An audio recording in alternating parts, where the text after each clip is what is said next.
Approximately 59,000 Georgians are diagnosed with cancer every year. And unfortunately, that number is growing because our population is aging. When we look at all the drugs approved by the FDA for cancer in the past 4 years, over 2/3 of them have been studied in Winship patients before they were FDA approved. That speaks to the extent of patient-oriented research that's already happening at Winship. We bring a number of strengths to patient care, the diversity of patients that we take care of, the level of variation from one patient to patient that we see in their disease biology, and also the complexity of patients that we see is considerably higher than what is seen at perhaps some of other smaller centers. Our leaders at Winship are focused on bringing these discoveries into the patients and use the knowledge to further develop, refine the strategies that ultimately end up in routine clinical practice.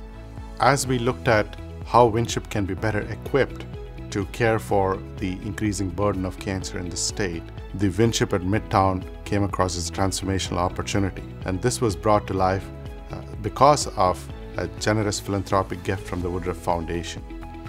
In one building, patients will receive outpatient care, will receive inpatient care if they need, and also have the access to operating rooms for surgical procedures and radiation oncology. So everything is going to stay in that building.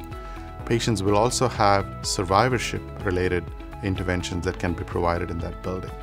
Our teams are working hard now to make sure that when the new facility is open, that outstanding care will be available to patients on day one in the way we envision Winship Way.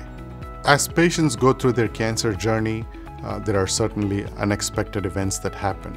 That could be because of some aspect of their disease, or it could be because of some aspect of the treatment they receive, like side effects of therapy. Often patients have no choice but to go to the emergency room and sometimes get hospitalized for the problems they are facing. The idea of having an immediate care center for those patients who have problems that can be managed very quickly over a matter of hours typically, without having to go to emergency room, we felt was important to improve patient experience and patient convenience. And that fundamental idea was the premise behind the Rollins Immediate Care Center. And we will also have an immediate care center in the Winship at Midtown Tower when it opens. Ultimately, having these immediate care centers will be one other step to improving patient care and improving patient experience. To me, this is an entirely exciting way to put the patient in the middle of all the things that are happening, so they derive the maximal benefit from the expertise that is available at Winship.